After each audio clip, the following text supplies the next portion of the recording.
আজ আবারও সাক্ষী থাকলাম মা শীতলার এক সুবিশাল নিরঞ্জন শোভাযাত্রার। তবে আজকের রাতটা শুধুই একটা ভাসান ছিল না, এটা ছিল আবেগ, ভক্তি, আলো আর এক চিলতে অভিমানের গল্প। রাস্তায় বেরোতেই প্রথমে সম্মুখীন হতে হয়েছিল বিশাল বৃষ্টির সাথে। মুষলধারে সেই বৃষ্টি যেন পুরো শহরটাকে ধুয়ে দিয়েছিল এক মুহূর্তে।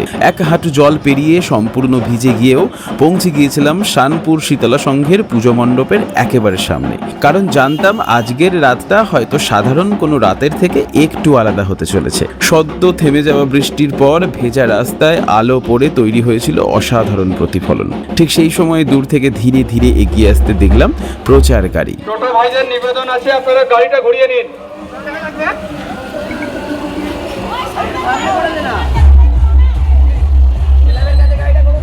আর তারপরেই এই রাতের প্রথম বড় চমক, এক বিশাল জেসিবি এর ওপরে এলইডি বোর্ড আর অগণিত রং বেরঙের সার্ফি দিয়ে তৈরি করা হয়েছিল দুর্দান্ত এক উপস্থাপনা। ভিজে রাতের মধ্যেও আলোয় মোড়া সেই দৃশ্যটা যেন কোনো সিনেমার ওপেনিং সিনের থেকেও কম কিছু ছিল না। ভাবনাটাকে সত্যি সাধুবাদ জানাতেই হয়। খুব সম্ভবত দীপক ইলেকট্রিকের সহযোগিতাতেই এই অসাধারণ উপস্থাপনাটা সম্ভব হয়েছে। এক কথায় সত্যি অনবদ্য। তবে এত সুন্দর আলো, বাদ্য আর ভক্তির আবহের মাঝেও একটা বিষয় ব্যক্তিগতভাবে আমাকে একটু হলেও হতাশ করেছে। হ্যাঁ, নতুন সরকার গঠনের আনন্দ থাকতেই পারে সকলের, মানুষের উচ্ছ্বাস থাকাটাও খুবই স্বাভাবিক, সেই আবেগের বহিঃপ্রকাশও অবশ্যই হওয়া উচিত। পুজো মানে আমার কাছে একটা আলাদা অনুভূতি।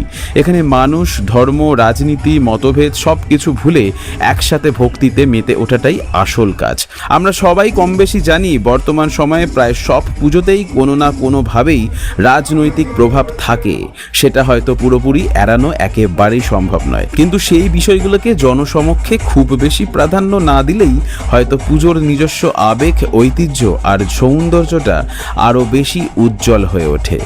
কারোর ভাবাবেগে আঘাত করা বা কোনো বিতর্ক তৈরি করা আমার একেবারেই উদ্দেশ্য নয়।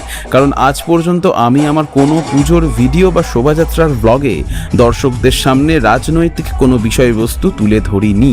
আমি সব সময় চেষ্টা করেছি শুধু উৎসবের আবেগ, শিল্প, ভক্তি আর সৌন্দর্যটাকেই আপনাদের সকলের সামনে তুলে ধরতে। তাই আমার এই কথায় যদি কারোর মনে সামান্য আঘাত লেগে থাকে, তাহলে আমি আন্তরিকভাবে এটার জন্য ক্ষমা প্রার্থী।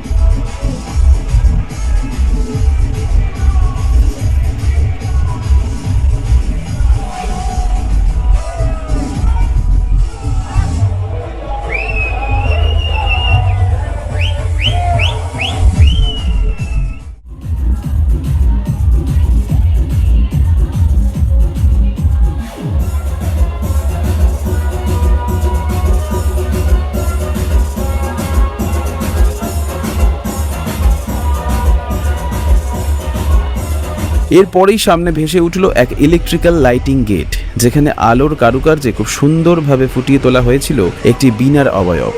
ভিজে রাস্তার ওপর সেই আলোর প্রতিফলন মুহূর্তটাকে আরো বেশি সিনেমাটিক করে তুলেছিল।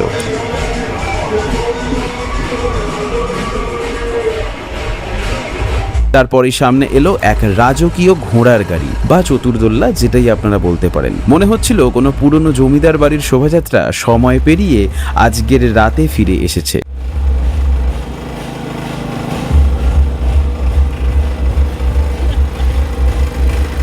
বললাম ওই দিকটাতে যেতে।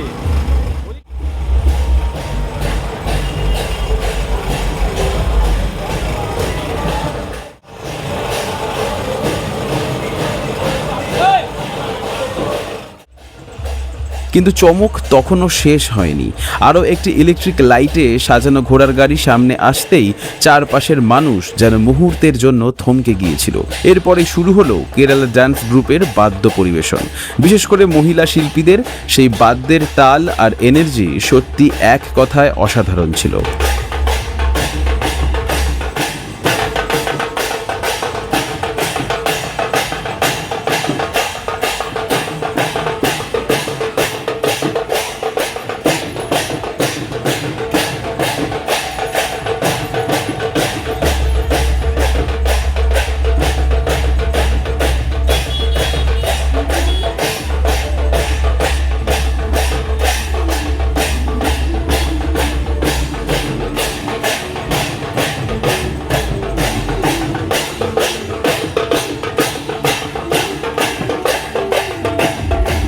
আর তাদের ঠিক পিছনেই ধীরে ধীরে সামনে ভেসে উঠল বলভদ্রের সুবিশাল ইলেকট্রিক লাইটের গেট।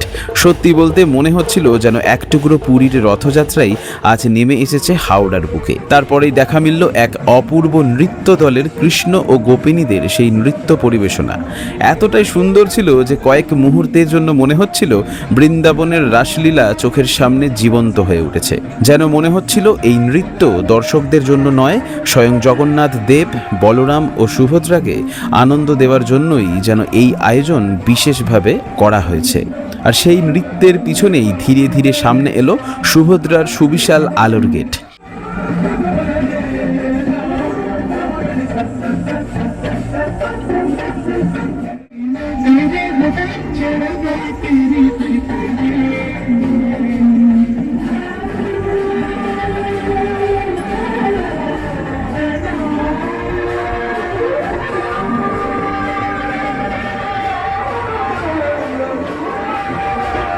পুরো পরিবেশটাই তখন যেন কোনো পৌরাণিক কাহিনীর জীবন্ত দৃশ্য।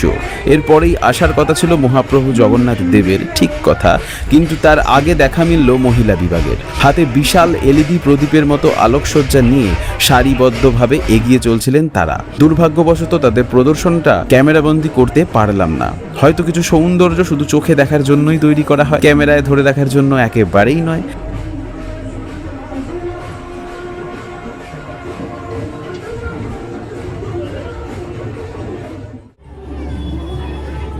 আর তারপরেই ধীরে ধীরে আলোর মধ্যে দিয়ে সামনে ভেসে উঠল জগন্নাথ মহাপ্রভুর সুবিশাল লাইটিং গেট। সেই মুহূর্তটার অনুভূতি সত্যি ভাষায় প্রকাশ করা একেবারেই কঠিন।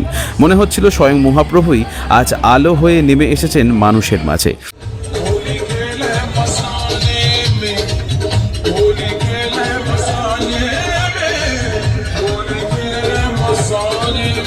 কিন্তু রাতের সবচেয়ে বড় চমক তখনই যে বাকি ছিল। হঠাৎ করেই বদলে গেল পুরো পরিবেশ। গানের তালে তালে শুরু হলো অঘরী নৃত্য দলের প্রবেশ। আগুনের ফুলকি উড়িয়ে ধোঁয়ায় মোড়া অন্ধকারের মধ্যে মহাকালের তাণ্ডব যেন জীবন্ত হয়ে উঠেছিল তাদের নৃত্যে। প্রতিটা আগুন ছোড়া, প্রতিটা ঘূর্ণন আর সেই বিকট বাদ্যের আওয়াজ সত্যি শরীরে কাঁটা দেওয়ার মতো অভিজ্ঞতা এনে দিয়েছিল।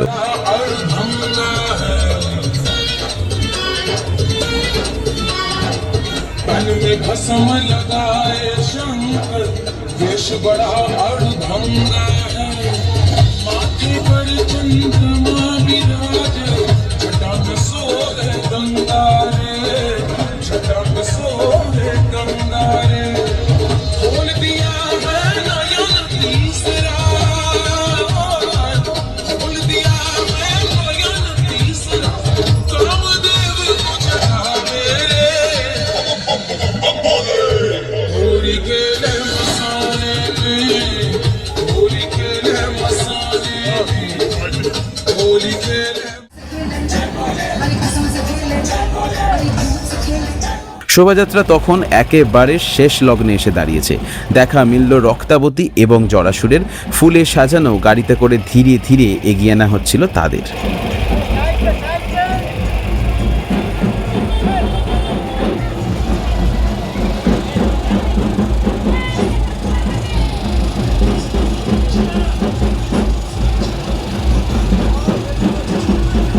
চারিদিকে তখন এক অদ্ভুত আবেগ কাজ করছে, কারণ সবাই বুঝে গিয়েছিল বিদায়ের মুহূর্ত আর বেশি দূরে নয়। আর তারপরেই সমস্ত অপেক্ষার অবসান ঘটিয়ে সামনে এসে দাঁড়ালেন মা। মহিলা ঢাকি দলের বাদ্যের সাথে আলো আর ফুলে সাজানো এক সুসজ্জিত গাড়িতে করে ধীরে ধীরে এগিয়ে আসছিলেন মা শীতলা। অনেক দিন পর শীতলা পুজোর শোভাযাত্রায় মাকে এত সুন্দরভাবে সাজানো গাড়িতে করে নিয়ে আসতে দেখলাম কোনো বারোয়ারিকে। সেই মুহূর্তে মনে হচ্ছিল এত আলো, এত আনন্দ, এত মানুষের ভিড়, তবুও শেষটা কেন সবসময় বিদায় দিয়েই হয়। ঢাকের শব্দ ধীরে ধীরে দূরে মিলিয়ে যাচ্ছিল, আলোগুলো একে একে অন্ধকারে হারিয়ে যাচ্ছিল, আর আমি দাঁড়িয়েছিলাম সেই ভিজে রাস্তার এক কোণে। মনে হচ্ছিল এই রাতটা যদি আর একটু থেমে যেত তাহলে বেশ ভালোই হতো, কারণ উৎসব আসলে শুধু আনন্দ দিতে আসে না, কিছু মুহূর্তের প্রেমে ফেলে, তারপর নিঃশব্দে অভিমান মাখিয়ে চলে যায়। ভিজে শহর, আলো ঝলক, ঢাকের শেষ সেই তান, ধীরে ধীরে থেমে এলো উৎসবেরই গান। হাসির ভিড়ে লুকিয়েছিল বিদায় বেলার ব্যথা, শেষ মুহূর্তে ছুঁয়ে গিয়ে কেঁদে উঠল পথটা। এসেছিলে মা আলো হয়ে শানপুর শীতলা সংঘের মাঝে, ভক্তি মাখা হাজার চোখ ছিল তোমারই ওই সাজে। কিছুক্ষণের আনন্দ দিয়ে হৃদয়ে ভরিয়ে সুরে, আবার তুমি হারিয়ে গেলে বিসর্জনের দূরে। বৃষ্টি ভেজা সেই স্মৃতি আজও বুকের কাছে, অভিমানী মনটা শুধু তোমাকেই খুঁজে বাঁচে। যেও মা আজ দূরে হলেও থেকো সবার সাথে, আবার যেন ফিরে এসো আগামী বছরের রাতে। এত সুন্দর, সুশৃঙ্খল ও চমকপ্রদ নিরঞ্জন শোভাযাত্রা সমগ্র হাওড়াবাসীর সামনে উপস্থাপন করার জন্য শানপুর শীতলা সংঘের প্রত্যেক সদস্যকে এক্সপ্লোরার মনোজের পক্ষ থেকে জানাই আন্তরিক ধন্যবাদ ও অসংখ্য শুভেচ্ছা। বৃষ্টি ভেজা সেই রাতকে আপনারা যেভাবে আলো, ভক্তি, শিল্প আর আবেগ দিয়ে এক অন্য মাত্রায় পৌঁছে দিয়েছেন তা সত্যি প্রশংসার যোগ্য। প্রতিটা উপস্থাপনা, প্রতিটা আলোর কারুকার্য আর প্রতিটা সাংস্কৃতিক পরিবেশনার মধ্যে ছিল অক্লান্ত পরিশ্রম ও ভালোবাসার ছাপ। আগামী বছরেও মা শীতলার আশীর্বাদ আরও বড়, আরও সুন্দর এবং আরও স্মরণীয় আয়োজনে আবারও ফিরে আসুক এই উৎসব, এই কামনাই রইল। এক্সপ্লোরার মনোজের পক্ষ থেকে আবার জানাই অনেক অনেক ভালোবাসা, শুভেচ্ছা ও অভিনন্দন। আজকের ভিডিও এই পর্যন্ত। দেখা হচ্ছে খুবই শীঘ্রই নতুন কোনো একটা ভিডিওতে।